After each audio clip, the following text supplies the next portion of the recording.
Ang mabuting balita ng Panginoon, ayon sa aklat ng Eksodo,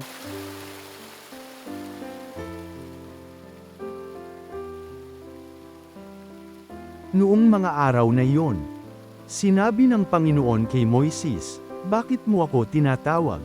Palakarin mo ang mga Israelita. Itapat mo sa ibabaw ng dagat ang iyong tungkod, mahahati ang tubig at matutuyo ang lalakaran ninyo.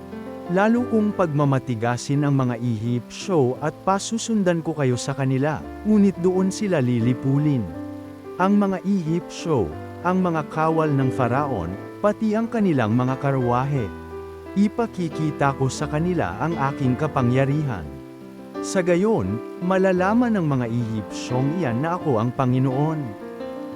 Ang anghel ng Diyos na pumapatnubay sa paglalakbay ng mga Israelita ay nagpatihuli sa kanila, gayon din ang haliging ulap. Ang ulap ay lumagay sa pagitan ng mga Israelita at ng mga Ehipsyo at lumatag ang kadiliman. Dumating ang gabi at ang mga Ehipsyo ay di makalapit sa mga Israelita. Itinapat ni Moises ang kanyang tungkod sa ibabaw ng dagat. Magdamag na pinaihip ng Panginoon ang isang malakas na hangin mula sa silangan at nahati ang tubig. Ang mga Israelita ay bumagtas sa dagat na ang nilakaroy tuyong lupa, sa pagitan ng anamoy pader na tubig. Hinabol sila ng mga Ehipsyo, ng mga kawal, karwahe at kabayuhan ng Faraon.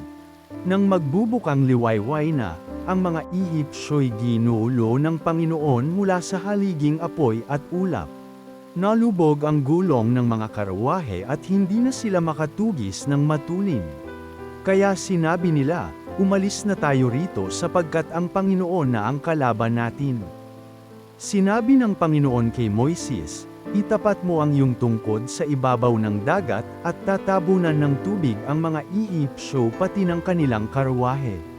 Ganoon nga ang ginawa ni Moises, at pagbubukang liwayway, nanambalik sa dati ang dagat.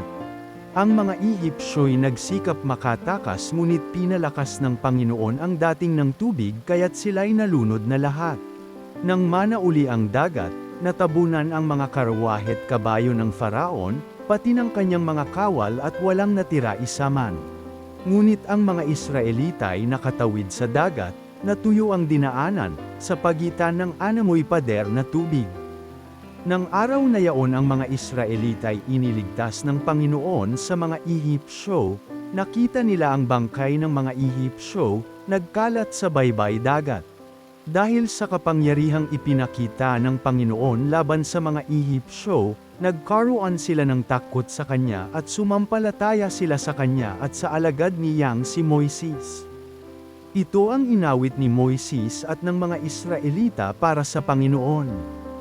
Ang Panginooy atin ngayong awitan. Sa kanyang kinamtang dakilang tagumpay. Ang mga kabayo't kawal ng kaaway. Sa pusod ng dagat, lahat na tabunan. Ang mabuting balita ng Panginoon.